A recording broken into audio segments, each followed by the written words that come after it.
안녕하세요. 형광펜 성경과 함께하는 성경 공부, 오늘은 예레미야 22장입니다. 저번에 21장을 자세히 보지는 못했었죠. 특히나 말기야의 아들 바술에 대한 얘기를 좀 한 번 더 봐야 되는데, 이거는 20장에 나왔던 바술과는 다른 사람이에요. 왜냐하면 20장에서는 임멜의 아들이죠. 그래서 이름은 똑같은데 다른 사람들이고, 또 38장 1절에 보면은 이 두 명 바술에 대한 얘기들이 한 번 더 나옵니다. 그때 좀 자세히 설명을 할게요. 21장에서 좀 다시 눈여겨봐야 될 만한 내용은, 이 시드기야 왕이 예레미야에게 좀 부탁을 합니다. 하나님한테 구해서 이 바벨론 왕 느부갓네살이 지금 우리를 치고 있는데 그들이 좀 떠나가게 좀 해달라라고 부탁을 하는데, 오히려 예레미야는 하나님의 말씀을 제대로 전하는데 굉장히 좀 안 좋은 얘기들처럼 들렸겠죠. 왜냐하면은 너네가 큰 전염병에 죽게 된다, 혹은 바벨론 왕 느부갓네살이 너희를 칠 것이다 라든지, 그리고 또 잡혀간다라는 얘기도 많이 나오고요. 생명의 길과 사망의 길이 있는데 어떻게 하면 살아나느냐? 갈대아인들에게 항복해라. 그렇게 되면 너네가 살 것이다. 이런 식으로 얘기를 하니까 이거 좀 반역하는 것 같잖아요. 그래서 28장에서 예레미야가 실제로 반역자처럼 좀 역임을 받고 그렇습니다. 하나님께서 예루살렘이 살아나는 방법을 얘기하시는 것은 굉장히 좀 명확했습니다. 아침마다 공평하게 판결하고 그 탈취당한 자를 압박자의 손에서 건져내면은, 이 다윗의 집이 아침마다 판결을 한다라는 것은 솔로몬도 그랬었고, 좀 어려운 재판이 되면 왕까지 올라오거든요. 그럴 때 압박자의 손에서 건져내서 공평하게 판결을 하면은 하나님께서 기뻐하시는 것들인데, 그런 것들을 잘 안 하고 그랬었어요. 여호와께서 이같이 말씀하시되 너는 유다 왕의 집에 내려가서 거기서 이를 선언하여 이르기를, 다윗의 위에 앉은 유다 왕이여, 너와 너의 신하와 이 문들로 들어오는 이 백성은 여호와의 말씀을 들을지어다. 그래서 왕뿐만 아니라 모든 신하들 그리고 백성들까지도 그 재판을 하러 아침마다 공평하게 판결을 받기 위해서, 하지만 그렇게 공평한 판결은 받지 못했었습니다만, 그들이 이 왕의 문으로 들어오고 있었는데 그들까지도 다 들어라. 여호와께서 이같이 말씀하시되 너희가 공평과 정의를 행하여서 탈취당한 자를 압박하는 자의 손에서 건지고 이방인과 고아와 과부를 압제하거나 학대하지 말아라. 위에서 하나님께서 말했던 내용과 굉장히 똑같죠. 이렇게 하면은 이곳에서 무죄한 피가 흘러내리지 않고, 그러면은 너희가 참으로 이 말을 준행하면 다윗의 위에 앉을 왕들과 신하들과 백성이 병거와 말을 타고 이 집의 문으로 들어오게 되리라마는, 너희가 이 말을 듣지 아니하면은 내가 나로 맹세하노니 이 집이 황말이라. 나 여호와의 말이니라. 이 집은 당연히 예루살렘에 있는 그 왕궁을 얘기하고 있습니다. 나 여호와가 유다 왕의 집에 대해서 이같이 말하노라. 네가 내게 길르앗 같고 레바논의 꼭대기 같으나, 이 길르앗과 레바논은 굉장히 숲풀이 무성한 그런 울창한 것을 상징하는 곳이었습니다. 그리고 솔로몬의 왕궁이 레바논의 나무들로 지어지거든요.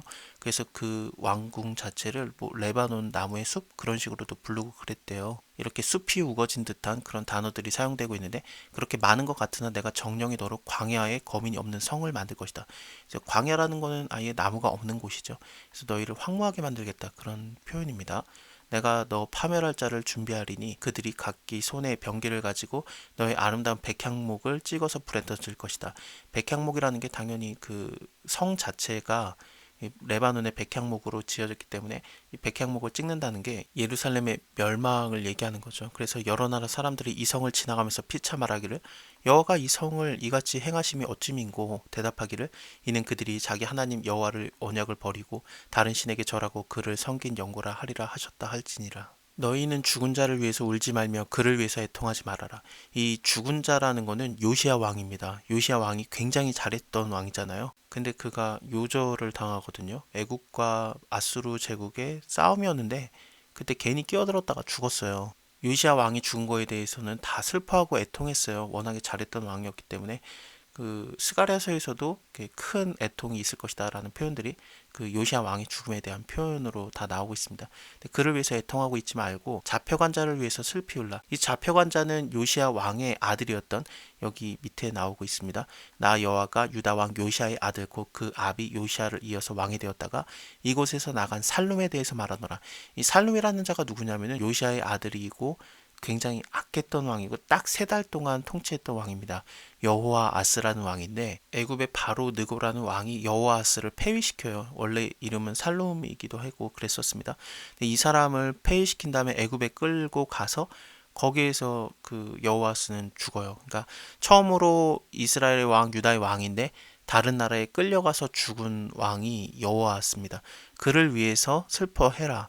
그가 이곳에 다시 돌아오지 못하고 잡혀간 곳에서 죽으리니 이 땅을 다시는 보지 못할 것이다. 불의로 그 집을 세우며 불공평으로 그 다락을 지으며 그 이웃을 고용하고 그 대가를 주지 아니하는 자에게 화가 있을진저. 이 사람은 누구냐면요. 여호아하스 다음에 일어난 왕인 여호야김이라는 왕입니다. 그 왕은 여러 가지 나라에 대한 일을 시키는데 그냥 대가를 주지 않고 공짜로 막 부려먹었던 것 같아요. 그가 이르기를 내가 나를 위해서 광대한 집과 광활한 다락을 지으리라 하고 자기를 위해서 창을 만들고, 창이라는 게 뭐 창을 넓히다 뭐 그런 표현입니다. 그것으로 백향목을 입히고 붉은 빛으로 칠하도다. 여기 백향목으로 그 집을 짓는 것 같은 게 마치 위에서 나왔던 그 솔로몬이 지었던 왕궁이었지만 계속해서 다른 왕들도 썼던 그 예루살렘의 유다 왕의 집이라고도 표현되는 이 성 있잖아요. 그것을 굉장히 좀 연상시키는 듯한 느낌이 있지 않습니까? 그래서 이것을 만들고 붉은 빛으로 칠하고 그러는데, 네가 백향목으로 집 짓기를 경쟁함으로 왕이 될 수 있겠느냐? 네 아비가 먹으며 마시지 아니하였으며 공평과 의를 행하지 아니하였느냐? 그때 그가 형통하였었느니라. 여기서 나오는 여호야김의 아버지도 요시아를 얘기하고 있습니다.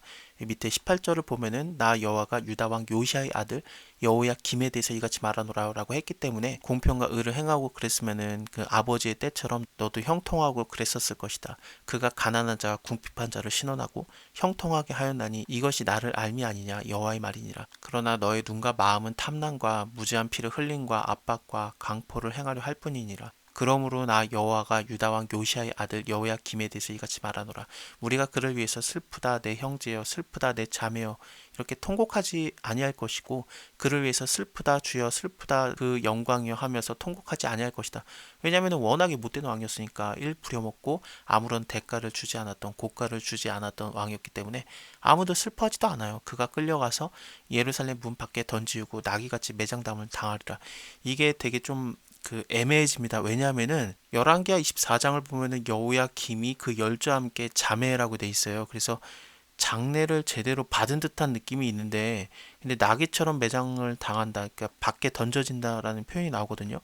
그리고 또 이것은 좀 뒤로 가게 되면은 36장 30절까지 가게 되면은 여호야김의 사체가 그냥 밖에 나와 있기 때문에 낮에 해가 내리쬐다든지 밤에도 뭐 이렇게 노출되어 있는 그런 표현이 나와요. 그럼 이게 어떻게 된 건가 싶은데 아마도 장례를 잘 치러줬던 것 같은데, 근데 나중에 여호야김의 그 사체가 그 유다 사람들에 의한 거든 아니면은 그 바벨론 왕에 의한 거든 군대에 의한 거든 어쨌든 다시 끌려 나와서 굉장히 좀 유린당하는 듯한 그런 느낌이 있습니다.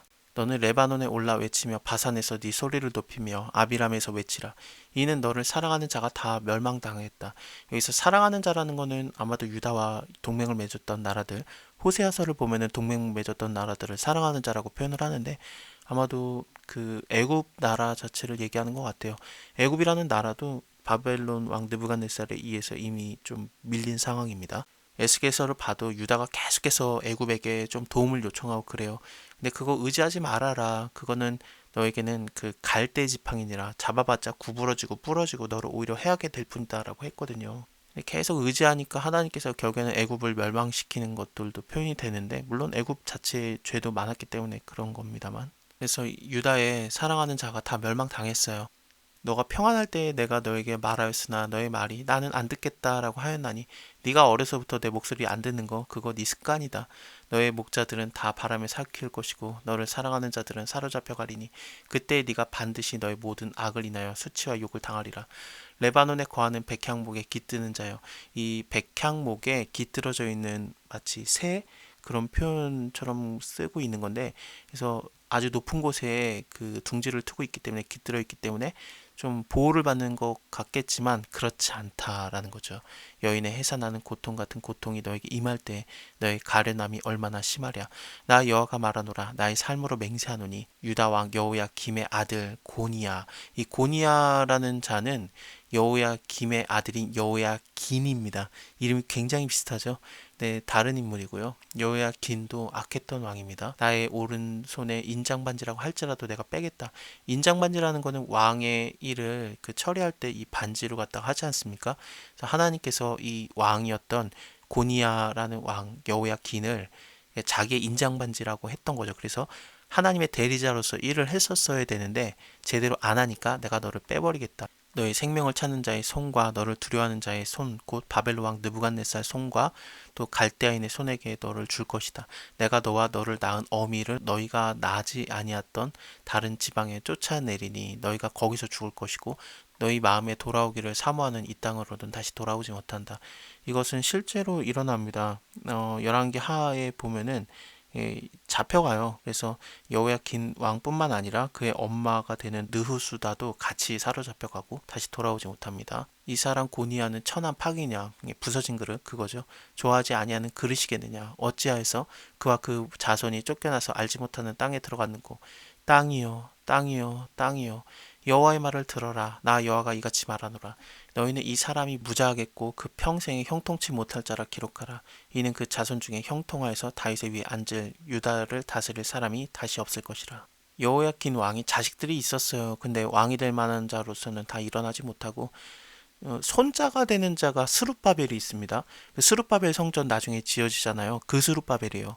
근데 그는 왕은 아니고 그 총독으로서 왔던 거죠. 그 1차 포로기한 때 온 자가 스룹바벨입니다. 그 자가 여호야킨의 손자긴 해요. 어쨌든 오늘은 여기까지 보고요. 다음에 23장 보면서 하나님께서 다시 이 나라를 고치실 것 같은 그런 희망의 메시지를 같이 보겠습니다. 감사합니다. 다음에 뵐게요.